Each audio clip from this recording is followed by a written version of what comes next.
Alrighty, ladies and gentlemen, a very interesting one. A lot of people will be looking at the screen wondering, I have not seen this man inside an MMA cage.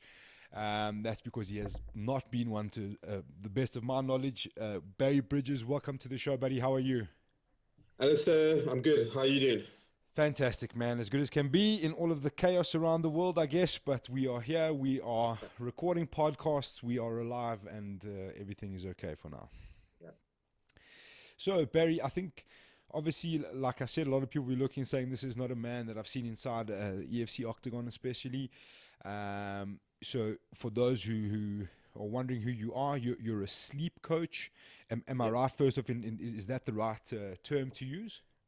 Yeah, well, I'd say sleep coach, sleep specialist, not a sleep scientist. My academic is basically on actually sports science, and I've obviously added sleep science to the overall education part. Okay. So the nice thing about myself is I'm adding in my sleep coach, and I add both the sports science and the sleep science stuff, which is called my Sleep Fit program Okay. for clients and athletes. Yeah. Okay. So just to give people a bit of background, I think it was briefly after we did an interview with Amanda Lino, your name started popping up Yeah. on the Twitter sphere, and we got chatting and so on. And Amanda is one of your clients now. Yeah. You are her sleep coach, if we can put it like that, Yeah. and she's on your program. So let's start there. How that came about with yourself and Amanda, and exactly what it is that you're doing for her. Yeah, well, I mean, it's like you said, you never see my face before in the octagon. You might see it more often, or behind the scenes. For me, it was I come from a corporate and esports environment. That's my main forte, and I just saw the gap in combat sports and MMA being one of them. And I've decided for myself, this is a good opportunity. I don't think these guys. I did a little bit of research. I listened to a few strength and conditioning coaches that work with these athletes, and a lot of them, mentioned that these fighters, when they get into, especially fight camp, they don't sleep well. The sleep's inconsistent. We know that if you're fighting at late in the evening, you need to be at your primer. Um, so I jumped with first of all, getting on Twitter was my main my main adventure. Sure. And then I tried the LinkedIn route. LinkedIn didn't work because you can't get a hold of these fighters, and most of them aren't on LinkedIn. I get most of my business and traction from LinkedIn. And then connected with EFC. I was hiding EFC quite a bit, and they were fortunate enough to send out a Twitter feed to all the athletes and managers. And I am actually in the process to be working with Dolce Champion soon Okay. when he's ready to fight again. Actually taking Gareth, his manager, through sleep coaching just to see how I do things. And then Amanda got hold of me because I know Amanda's she's got a contract now with Irius Fighting, and she's moved to a different environment, which can cause stress for an athlete. They're in a new environment and that. And it just basically started with a basic, what I normally do with clients and athletes is a sleep coach call, normally like 35 minutes. I get them to understand a bit of the sleep science literature, really basic stuff. When I say basic stuff, we're looking at chronotypes, understanding what your chronotype is, circadian rhythm, sunlight, and the benefit of sleep with sunlight, and technology breaks. So before we do that coach call, I'll normally send off some assessments, sleep assessments. They'll complete it. Normally takes about 10, 15 minutes. One of them is a chronotype test. The other is a sleep environment questionnaire. The other one is a sleep science questionnaire as well. So I need a little bit of information before I do that sleep coach call. And then we did the sleep coach call. That went well. And she got a sleep fit program individualized for her needs, her chronotype, and her scheduling. And we've basically continued the process. And I do normally weekly check-ins with her once a week. Okay. Because the main thing is you got to give these guys support. You can't, if I can explain, give them this education. First of all, it's new education; they're not aware of it, and just leave them at it. Sure. you got to give them, you got to give that continuous support because athletes want that, not to hold your hand, but they want to know that there's someone there that can they can give feedback to. And the way I work is I normally check in normally a Friday with them, my athletes, because it gives them at least a week to, if there's any problems or hiccups during the process, um, they can ask me questions and we can fine tune that. That's the ongoing process. So Okay, that's what it fantastic. is, right? Fantastic. And I mean, we'll get into it, but you're not only working with MMA athletes. You mentioned the esports. You've Yeah. spoken to me. Corporate, Yeah, corporate and golfers. golfers, Yeah. boxers, all realms of Yeah. possibilities. And I think this sort of like sleep quality awareness, if we can put it like that, kind of came about, I guess, for people in my position that are listening to other podcasts and stuff. I think Joe Rogan a while back had some, I can't remember the guy's name, Matthew but Walker. yeah, Yeah, yeah, sleep yeah. science, Matthew Walker. Yeah. Yeah, exactly, and everyone was kind of like, okay, cool, like maybe we need to take this a little bit more seriously. I know it was for me, but before we go into all of that, you mentioned two things in there. You mentioned chronotypes and circadian rhythms. Maybe you can just walk us through that for people that, okay, I mean, most people would know what a circadian rhythm is, but just No, what you not mean. really. Yeah, I I suppose. think. So maybe just walk us through that. Yeah. What you mean by chronotypes and circadian rhythms. Yeah, well, two really critical things, especially when you're dealing with to get better sleep and sleep quality and the sleep coaching process. Chronotype, you probably heard of it, the owl and lark. That's what they normally compare the two. It's chronotype, you can define it as sleep characteristic. It's a sleep characteristic, how you relate to your relationship to a circadian rhythm, um, your performance, your mood, and how you adapt to certain things. So when you have a morning, let's just call it a morning person, an evening person, those are the two chronotypes. Sure. Um, they all have different characteristics. So I'll give you an example of a morning and an evening person. A morning person likes to wake up in the morning early. They can start the day early. They can be productive quite early in the morning. They love breakfast. They love to do exercise early in the morning as well. They hate jet lag and they don't like shifts. So you've got an evening person, complete opposites. They hit the snooze button. You normally see them have a cup of coffee first thing in the morning. That's normally their traits because they think that gives them energy. They normally 2 to 3 hours behind a morning person, like catching up. They're normally like sitting at their computer screens. I'm talking like, say, an office worker, Yeah. and they're just looking at their screens. They probably just responding to basic emails and making a few typo errors and stuff like that. They don't like breakfast.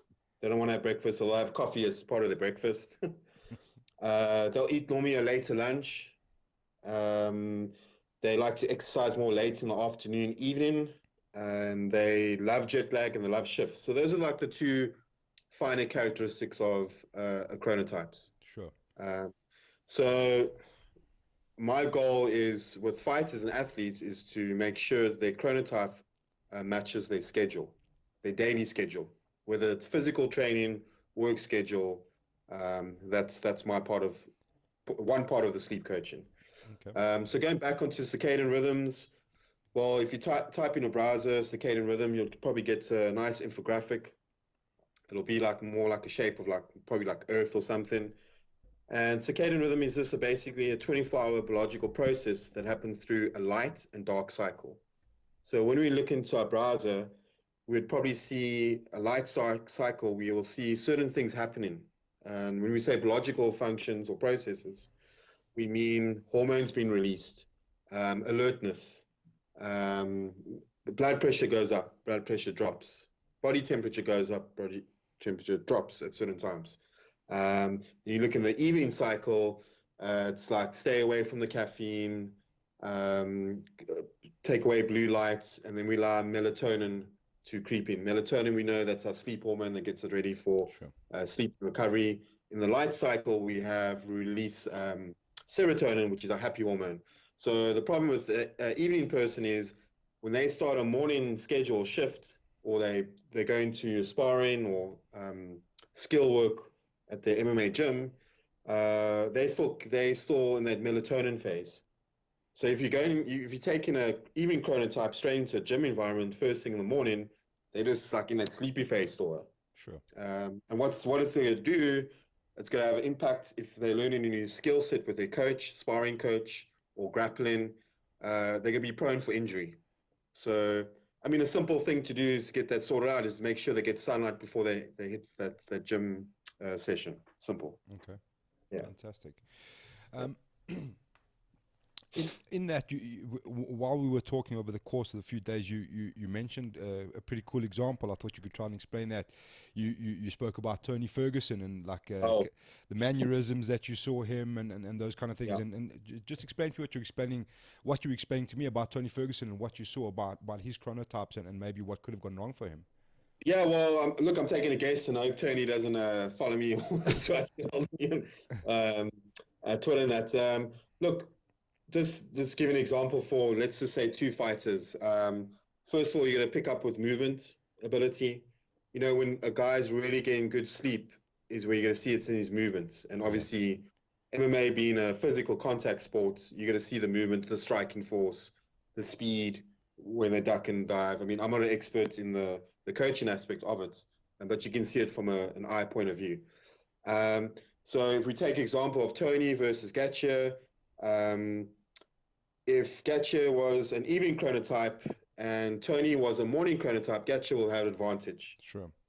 If Tony did certain things before leading up to the fight, if he got, well, you can't get sunlight because he fought in the evening. But for example, if you used a light therapy device to give you that light that you need, or another piece of equipment called the human charger that you just plug into an earphone set, will give you the light that you need to your pineal gland to reset that alertness. You would have had the same advantage. But if you're a morning chronotype and you fight in an evening chronotype fighter, they're always going to have an advantage over you. But you can adapt to their schedule, and it's just how you lead up to that event. So if you didn't plan that, and if I mean, most of these fighters are hyper activity fighters. They want to get on with it, and you know, stress is there and stuff like that. So that's also going to have an impact leading up to the fight, which is normally what I found with the research that I've gathered from podcasts and that. And there's not much research on the sleep aspect as well, which is pretty shocking. Yeah.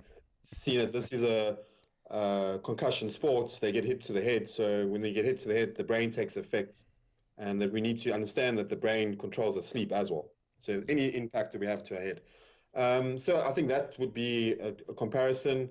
But it's not to say that you can't match up to an evening chronotype. You can, but you got to do certain things. Sure. That makes sense. And that's quite interesting because I think, well, locally, for example, an EFC main card will start at these days 8 p.m.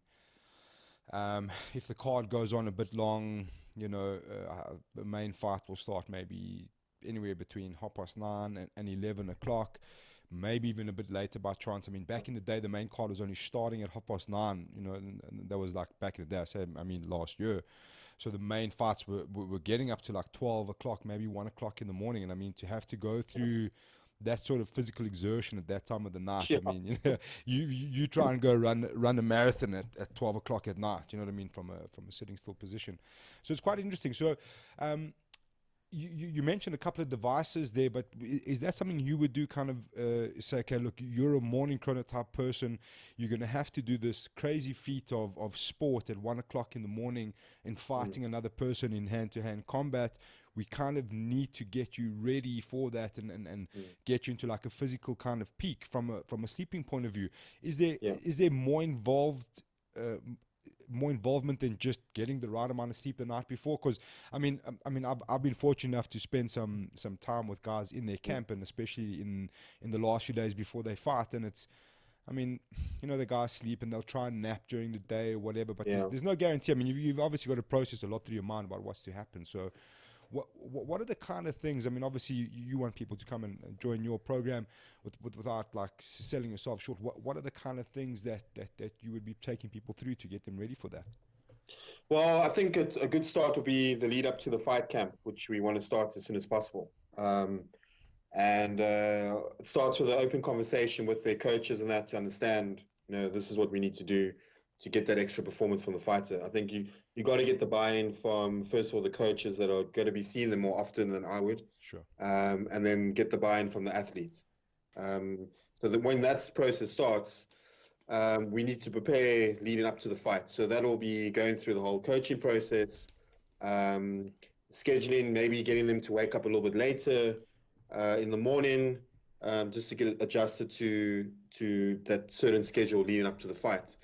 And then we can start looking at meal timing, and where they can take what I call technology breaks. They're not on their technology too much during the day.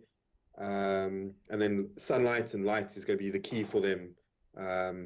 So when I spoke about those, we call it light therapy devices because it's an alternative from natural sunlight. Okay. We know we're not going to get sunlight in the evening at 9 o'clock or 10 o'clock. Unless you're in like Europe, I mean, their sun does go down probably like 10 o'clock in the evening. Yeah. But chances are very nil because you're probably going to be going through your sparring and stuff like that. So, yeah, I mean, I think it starts as soon as fight camp starts or maybe before that. It depends on the athlete. I mean, you might have an athlete that's always been struggling with sleep. You might have an athlete that just really struggles with sleep as soon as he gets into fight camp, because we know when they get into fight camp, stress goes up because now it's like, they're getting near to that fight. Whether they know they're going to beat the opponent, or they fight to put food on the table, we don't know what their situation is. So it is going to cause stress. And unfortunately, sleep is going to be the first one that's probably going to take the knock leading up to that. Sure. So a lot of pre-planning before that.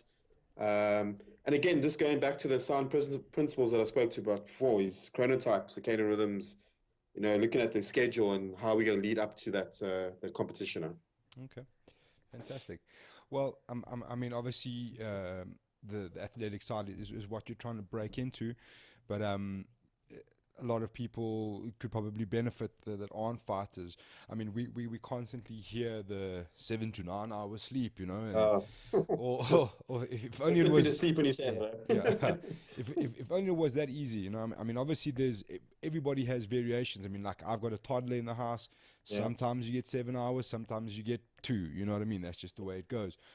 So let's start with the 7 to 9 hours thing, because I've heard a mixed portion of theories. Some people say 7 to 9 hours, stick to that, don't break as much as you can, don't break out of that time frame, make sure you're getting at least 7 up to 9, whatever. And then some guys will say, look, it's pattern dependent, try and get like a full X amount of sleep cycles in a week. If you sleep 6 and then 10 and so on. So what are your thoughts on that whole difference in variance between 7 to 9 hours and trying to get sleep cycles through a week? That's a good question, and let's take the myth away. Let's scrap the 7-9 hour myth. I like the sleep cycles parts, and I'll tell you why. So normally when I coach athletes or clients, I teach them about getting the sleep cycles in. So when we coach a client and athlete with sleep cycles, they have more control over their sleep and recovery. Okay. But as soon as I say to Alistair, you have to get 7 to 9 hours, Alistair's stress goes up.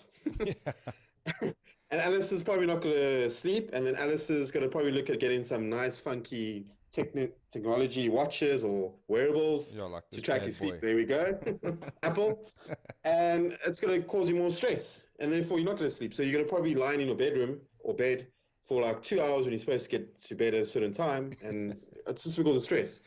So for me, what I do is I break the clients or the sleep cycles into, I think a good margin to work with is 4 to 5 sleep cycles per day. Okay. So we need to also understand that sleep cycles equals 90 minutes.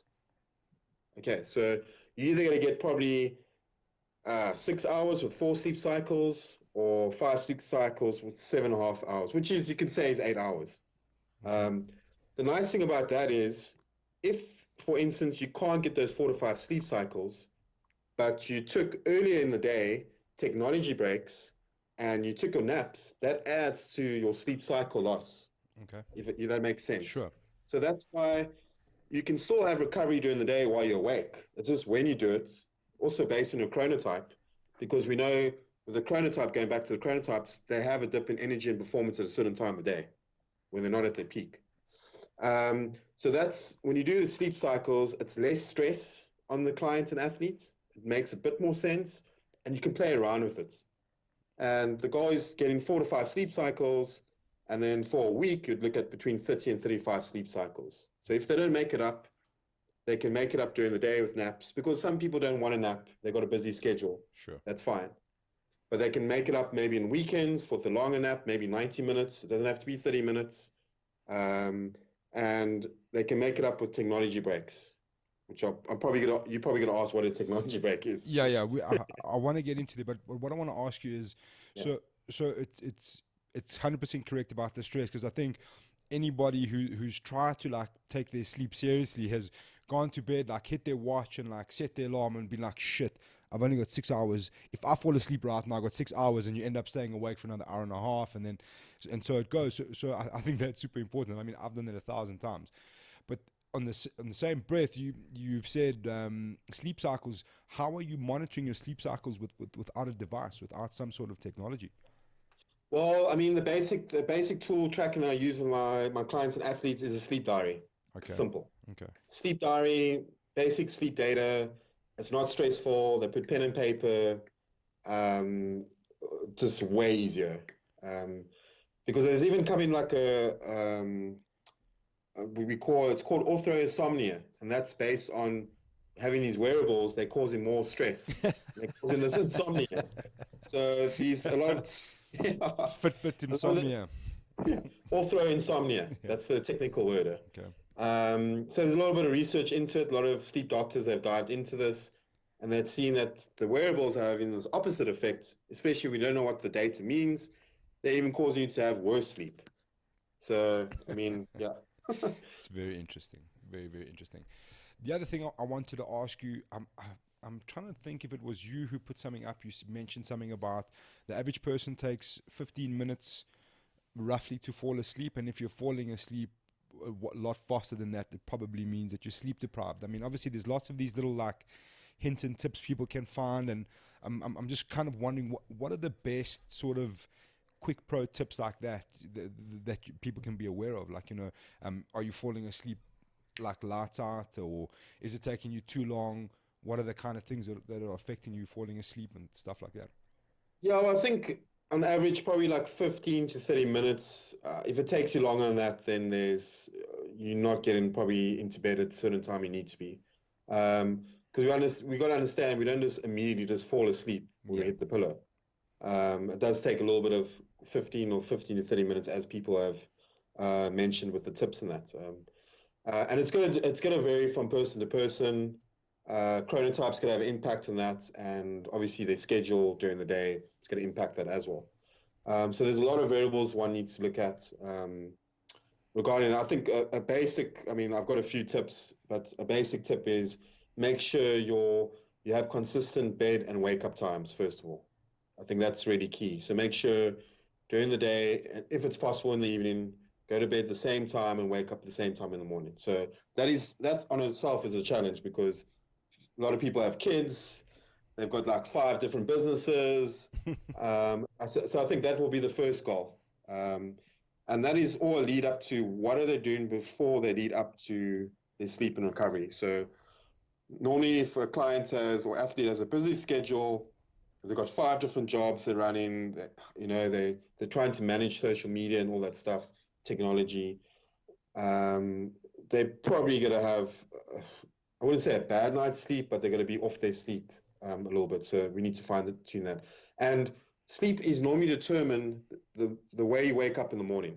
So if you wake up shitty in the morning, you're hitting your snooze button, you're late for work, you're stuck in traffic, or you were in a car crash or something, in your driveway or something, and you skip breakfast and that, you're probably going to have a bit of a rough day, start to the day, which is probably going to make sure you're going to leave work later because you arrive to work later for unknown circumstances. So normally your pre-sleep is determined the morning you wake up in the morning, well, when you wake up in the morning, what should say. Okay. So if you wake up fresh in the morning, you do your normal ritual, go to the bathroom, take your number 2, take your number 1, have your coffee in the bathroom, all your normal routine. Then you're probably going to have a good day leading up to your sleep and recovery. But if that starts off bad, 9 times out of 10, you're not going to have you're gonna have a later time going to bed at night. So 100%. um, You, you yeah. you keep saying recovery. One thing I want to ask you is, okay, you're saying how you feel when you wake up. Is there, let's take an athlete for example, like an MMA athlete who Yeah. put so much effort, especially lately, and it gets more and more into recovery. Um, how do you gauge recovery? I've heard about heart rate variations, obviously just a sense of how you feel. And what would you say? How would you say, okay, I've had a good sleep, I feel properly recovered, and what would be the science behind you actually being recovered? Yeah, I mean, recovery can just be simple. Just take a day off, whatever you're doing. Just take a seat, sit back. It could be mental and physical. Mental meaning just take a break from technology. Okay. Physical could be whatever physical training do you take off. I mean, there's a lot of wearables. There's cryotherapy. There's different tools that can help with recovery, but it's just taking a. It's I could say recovery is just basically taking a back seat of what you're doing to prevent overtraining, and that could mean a whole um, different. It depends on the person and depends what they're doing in that. So, you have your active and passive recovery. The one is your sleeping, and the one is like if you have a hectic schedule during the week. Maybe some recovery stuff would be, you have your physical training during the week or your hardcore training. Maybe on the weekends is to do like maybe a jog or run or cycle, some pool work. That'll be part of recovery as well because you're not doing the same training that you're doing in the week, but you're still getting that heart rate to a um, certain rate. And Sure. that will be, it's just playing around. I mean, sleep is your number one recovery. Let's not forget Sure. that. And it is your number one recovery because you do a third of your most of your time. Um, we don't have we don't train in the gym and lift weights for 8 hours a day. And if you know someone that, please let them know. I want to hear from them. Um, and we don't eat 8 hours straight within a day. We Yeah. ate, yeah. So we break our meals up to different 2 to 3 hour segments, etc. So we need to make sure that sleep, mental, physical recovery is taken care of when we put our Okay. head to rest. Fantastic. So on to the, before I forget, the technology breaks you keep saying, Yeah, and I want you to explain that, and then what I want yeah, to is, it might come up in your explanation, but um, in terms of going to bed, I know people say, like, obviously if you're on your iPad or whatever, close to bedtime, that affects going into deep sleep, and maybe you can give us a bit of a rundown on why particular deep sleep is so important for you in your sleep cycle. yeah. Well, look, when you have a understanding of the circadian rhythm and you type in that in your browser, you'll see later the night that there needs to be a complete switch off of blue light in that, so we can get into that melatonin sleep phase. Um, what we also need to look at when we look at that infographic, we know that our deep sleep is occurring between 1 and 4 o'clock in the morning. So if you're waking up during those times to it's normally toilet or something. You waking up, you're discharging that deep sleep. So that's one of the things to understand. Second thing, technology breaks is it's just a complete switch off from technology at a given certain time. Um, so we need to also understand that the brain can only really have its peak performance every 90 minutes. And what happens is the brain goes through a bit of a glucose depletion, glycogen drop. You feel a bit not tired, but you feel not so alert. And you might have felt this before, Alistair, Sure. throughout the day, morning, or even certain times of the day. It's also based on your chronotype as well. Um, so that's where we need to take a switch off technology because we know that anything in front of us, whether it's a cell phone or PC or television, it's stimulus to the brain. So we have to respond to that, whether it's good stimulus or bad stimulus. So, for example, someone could post something negative on you about in your social Twitter feed, which can really piss you off, Yeah, sure. and then your stress is going to go up. So that's going to have an impact probably later for your sleep at night. So if you can control that window period of taking a certain amount of technology breaks throughout the day, you're going to control. It's just mental. You're getting that mental recovery for the brain because we know that with sleep cycles, the brain controls our sleep. We can sleep on any surface, anytime, any mattress. When the brain is tired, it's tired. But what we do now is we fatiguing the brain during the day, because we all have to work, we all have to have exposure to technology. So we've taken all that technology and we bring it through to the bedtime, and we add in all that stimulation to us. So simple technology break could be Alistair tying your shoelace. It could be listening to music. It could be taking a walk outside to get some sunlight. It could be talking to your work colleague. Hey, what's your weekend plans? Try to keep it non-work related. It could be going to the bathroom. It could be making a cup of coffee. It could be making a meal, a lunch. Those are things. And I normally advise my clients and athletes to take 5 of them between 2 to 5 minutes. Okay. And sometimes it doesn't mean you have to move from your desk. You can do it at your desk. I mean, you can turn around, just maybe stare at a person. Might be freaky, but just switch off. I mean, just take and then just get back to what you're doing. I mean, Okay. I think a lot of us subconsciously maybe do it, but we don't aware of it, but we don't do it consistently. So we might take one at like first thing in the morning, and we don't take one ever again through like a work shift period. And then we carry all that stress, and then we exposed to looking at our cell phones, technology late at night.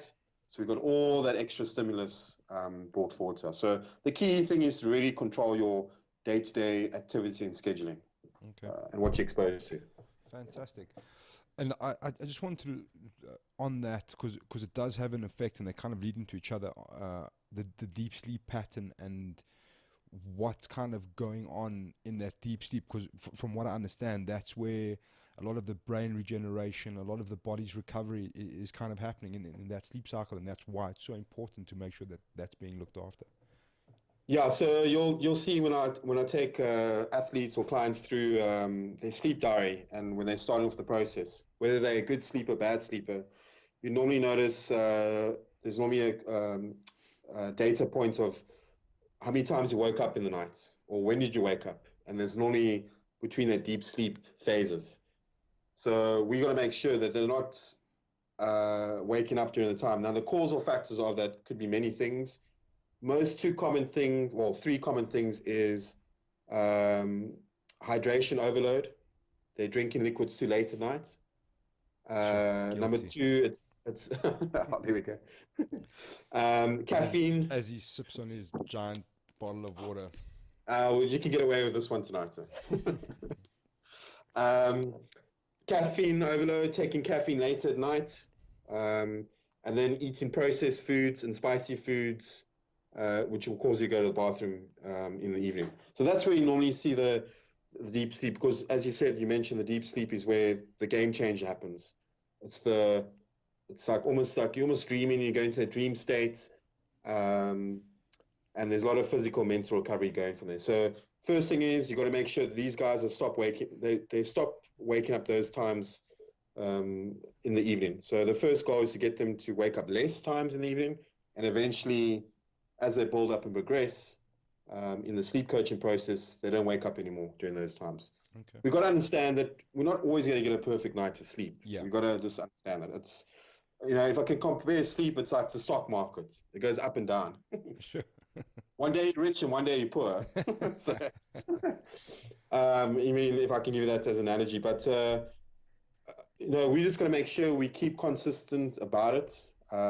We might have 2 nights of bad sleep or bad quality, and it's fine, or 3 nights, but we don't want to make it a consistent thing week after week. That's when it can lead up to other problems along the line, and it can lead up to, if you have partners and that, it causes conflicts and stuff like that. Okay, I just want to go through this. I have let's look at my sleep cycle for last night, for example. Oh, is that an Apple phone? Yeah. According to what my Fitbit says. So You got a Fitbit. I'm one of those who I've watched this a lot. So yeah. So stressing you out. No, it doesn't stress me out. I like to understand, because I mean, obviously, if people that use a Fitbit will know, like, if the Fitbit app kind of scores your sleep according to how you've gone through, which is quite funny. So this week's been quite an interesting one. So Saturday night, had a few drinks, Got to bed late. Daughter woke up really, really early. So it says I slept for a total of 5 hours, 30 minutes. But interesting here is that my deep sleep was an hour and 9 minutes of those 5. So I actually didn't feel too bad. Like, I didn't feel amazing, but not as bad It as should have been up there, deep sleeper. That's not a good metric. So then we look at the rest of the week where I've scored like an 87 and an 83. I've slept 7 hours, 57 minutes. Deep sleep was only 50 minutes on that night. And then 7 hours, 22. I got an 83 score, which was last night, and an hour 31 of deep sleep. So if someone's looking at that, like often I look, I'm like, okay, cool, hour 31 of deep sleep, but what does that really mean? And how long should you kind of be staying in a deep sleep sort of pattern? Yeah, well, I'll give you. There was a research went out with Under Armour. They did a research earlier. I think it was, well, not earlier, but last year they did a research in all the countries. And for one reason, South Africa was number one for deep sleep. One good thing, Okay. so they recorded our deep sleep on average 3 hours and 28 minutes. Oh, wow. And I think the impact of that is because we get a lot of sunlight throughout the year. Compared to other countries. Okay. I think the second one was, I think it could have been Australia or somewhere close to that, and maybe upper North America, and then China had like the worst. They had about deep sleep on average, could be 1 hour and 50 minutes, and I think that's because it could be climate, and it's definitely because of the heavy schedule. They work like clockwork. Yeah. They work 70 hours a week, which we don't. So base metric, I mean, what I've seen a lot of my clients with their watches and each watch is going to have a different metric and different variable. Probably like the 3 hour mark for deep sleep would be a good one to have a benchmark with. Okay. So I'm way off, in other words. Yeah. I mean, you can get guys that will have, like I said, you can get some guys will have 3 sleep cycles, but they took a nap and they took their technology breaks in the day, and they can wake up nice and fresh in the morning. You know, you can have that. That's why, yeah, I mean, I'm very old school. I'm not really hands-on too much with the technology. I know that there is one device called the Aura Ring, which is quite a good one. Yeah. I don't know if you've heard of it before. Yeah, I think I have, but it's not a cheap device. No, it's about $250. Yeah. I know what you're talking about. Yeah, So I've seen a couple of them, like sleep plates and all these kind of. I remember when Apple came up with the sleep apps, you could like kind of put your phone under your pillow and. I mean, first of all, you shouldn't have technology, man, that's stress. Yeah. So going back to the basics, man, get a sleep diary. Really simple. If you really want to track your sleep, and that, I think you can. Normally, what I do is have the sleep diary, and some of my clients or athletes will use the wearables just to get some extra information, because you need to understand what the wearable does is it tracks antigraphy. So Yeah. I don't know if you heard of the word antigraphy. No. It's tracking movements in your sleep cycles. So from stage 1 to stage 4, stage 5, your REM, your non-REM, your rapid eye movement, etc. That's basically what it does. But yeah, it's not going to be a replacement of polysomnograph. If you really want to get to find out if you got any sleep disorders or chronic sleep patterns, you'll need to go obviously to the sleep lab. But it is a nice alternative, because not everybody's going to want to go to a sleep lab, because that's going to stress them out as well. Yeah. You know what I mean? So it's a good alternative, but I think if you can stick to your basics, like I said, I mentioned that new term that's come out, ortho insomnia. That's caused from all these wearable tech. So yeah, I think the nice thing with the Oura Ring, it's a good device for sleep data on its own. It's got other data for movements and steps tracking, but a lot of these other wearables, they've got different algorithms, and that might not mix and match with the sleep data. So the nice thing with the Oura Ring, I think another good one is the Whoop device. I haven't had any exposure to that. But I think for sleep, probably the Oura Ring's the key. And also one reason is it's comfortable. I mean, it's like if you've lost your wife's wedding ring, you can just replace it and say you got the Oura Ring. You should be happy. Nice. Yeah. Yeah, cool, Barry. So I think where we initially wanted to set this podcast up, I mean, obviously we're in this crazy time, and stress is another one of the words that keeps coming up. And someone like me who's been in the restaurant industry knows how Yeah, hardcore sleep can be, and hardcore like a stressful night can really mess you up. And like it really plays a part. And I think in modern day life, I think people don't realize the kind of stress that you are actually going through. You know what I mean? So two things. What would be your best tips? So obviously my deep sleep cycle, according to my Fitbit, is really not great. So what are the things I can do immediately from today to kind of improve on that? yeah, And what would be your top tips for people like going through this crazy coronavirus, being locked mm, up at home, stressed out? People are financially under the pump. yeah. What would be your top tips to get a better night's sleep? Yeah, I've got 5 tips. So I think the first one, which I've mentioned before, is try and get consistent bed and wake up times. Yeah. I think that's number one. So that when we get that, it's going to help improve your sleep quality. You're going to start feeling better when you wake up in the morning, a bit more refreshed. I think second thing, game changer. No matter if you're in a bachelor pad, you in a house, you can get sunlight, and we need morning sunlight and midday sunlight. Okay. And I would say between 15 and 20 minutes. Most of us are working from home now, and we like to exercise, I think, from 6 to 9 a.m., which is Yeah. normally when the sun's out.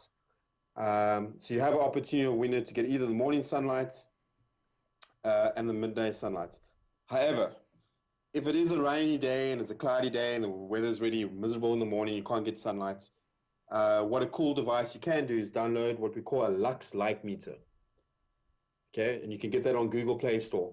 Okay. So if Nice. you're stuck indoors, it's a really shitty day, and for some reason you can't step outside, you've got a busy, kids are running around, you can take that Lux light meter, put it on, and you can walk around in the apartment or your house and see where the strongest light is coming from. So Lux is just a measurement of luminosity, which is light coming in from sunlight. Okay. It's a really cool tool. I use it with my clients and athletes, especially when they stay overseas where they don't get much good weather. You can even use that device and step outside and see. You'll see that on a sunny day, like the lux will go up to about 100,000. But on a cloudy day and a rainy day, it might go down to 2,000. But there's still lux coming in. So all we need to know is the higher the lux is, the better it is. That's it, simple. And Okay. that tool device will give that aspect. So that's the second tip. I think third thing is monitor your caffeine. When I say monitor caffeine, I would say suggest nothing after 2 o'clock. And the reason for that is we know we need to understand that caffeine has about a 6 to 8 hour lifespan. And what happens is caffeine goes into the bloodstream, and most times it's going to cause us to delay our sleep, going to bed times. Yeah, Okay. and it actually blocks out the hormone called endosine hormone that controls our deep sleep. Yeah, so that's why I mentioned to you before is guys wake up in the middle of the night to take a whiz, and it's because normally they've had caffeine late in the day. That's one of the factors. Yeah. Okay. And then for hydration, just be careful with hydration. It's a bit of a touchy subject because we have athletes going to train late in the evenings. But if we can consume all our liquids within 7, 8 o'clock in the evening, that will be ideal. Um, Okay. Another alternative could be eating certain vegetables that got a certain amount of water content if you're looking for water. Fourth thing is your meal timing. Try and not eat late in the evenings. I think 7, 8 o'clock needs to be shut off her. Okay. And avoid processed foods. Just be careful of the red meat. I'd rather say red meat. I mean, you can have it in the weekends. You need to live a lifestyle and socialize, stuff. We all like to braai. Sure. We're not going to take that away. But if for the week you can rather have your red meat during the Monday and Friday rather early in the day. And the reason for the red meat is it's got a trypsin, which is like a protein that affects the cortisol, releases cortisol. Now we Okay. know cortisol is a stress hormone. Yeah. Now that counteracts your deep sleep for later night. So another thing as well with that is red meat. It's difficult to digest in the evening. So you're normally going to be a little bit irritable. You're going to toss and turn. You might even wake up early hours in the morning to take a number two, whatever. Um, have you ever experienced that? Yeah, so that's, and then I think a golden one, which is difficult to do, is switch off all your Wi-Fi your devices if you can in the evening. If you can do that, it'll save you data. Um, and if you've got TVs and computers in your room, that's fine. It's not ideal, but try cover that power button Okay. because most of us, what happens is we watch Netflix. We have our TVs in our room. We're on the laptop in our room as well. The brain, when we leave that action and we go to get to sleep, we normally want to switch that TV or computer device back on. So a simple tool is just it's covered with tape or put a towel over it and just make sure your bedroom space needs to be pitch dark. It needs to be your recovery room. I call it the recovery room. It needs to be the sleep haven where Alistair goes, it switches off, time to Yeah, shut off. that's where we go to sleep. And then another one is just put in if you can, mobile device in flight mode. Just put on flight mode your alarm. If you need an alarm to get up in the morning, the alarm will still go on a flight mode. So I Yeah. think those are really, really basic tips that people can try to follow, and will give you really start off on a good a journey. Fantastic. Yeah. One last thing I wanted to ask you. Yeah. Like I said, I've heard a bit about how getting that light from your phone or from your iPad or whatever it is, the effect it has on pushing you out from falling into a deep sleep. So you say turn off your phone. When would you say, if I'm going to bed at 10 o'clock, when is the last time I'm looking at a screen? 9 o'clock, eh? So we normally have I'd say an hour would be ideal. We could probably play with a half an hour. Okay. So, I mean, a lot of research says, look, we need a certain amount of blue light during the day. We just don't want it in the evening. But now there's also counteractive research saying that when they say change it to an orangey color Yeah. to dim the blue light, now they're saying that even increases more alertness. The only thing now with the research is they've done the research on I think it's mice mice. So it hasn't been done in tests on humans. Okay. So yeah, that's the new research that came out about 4 or 5 months ago. That they're saying that the warmer colors are even increasing more alertness.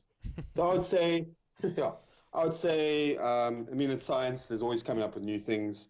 I'd say an hour before bedtime, you need to have that stress-free period where you're winding down. And there could be many things you can do during that period just to get ready to that mental and physical recovery. All right. Fantastic. Barry, thank you very much for your time, man. Super educational. I know I've got some things I'm putting into practice from tonight to try and get that deep sleep count up. Hopefully, feeling a little bit more fresh in the mornings. Yeah. Where can people find you? How can they get in contact? Okay, so I'm not a really social media person, but I've got two social accounts. I've got one which is more professional account called LinkedIn, Barry Bridges. You can just invite me and then I'll accept it. But if you really want to get hold of me, it's Twitter. It's Twitter at Barry Sleep Coach. So B for capital and coach for C for capital for coach. Yeah. Okay. So that's where. Cool. Yeah. Fantastic, man, and we look forward to seeing the difference you bring to MMA athletes, and I hope they reach out to you. I know it's a super important thing, and it's very neglected from time to time. So, thanks very much for your time, buddy, and we'll chat to you soon. And then we can't wait to see what you bring forward to MMA. Thanks so much, Alison. Thanks for having me on your podcast. Pleasure, man. I'm sure we'll check in with you sometime soon again. Cool, mate. Thank you, Thanks. buddy. Have a good one. Stay safe. Cheers, bye.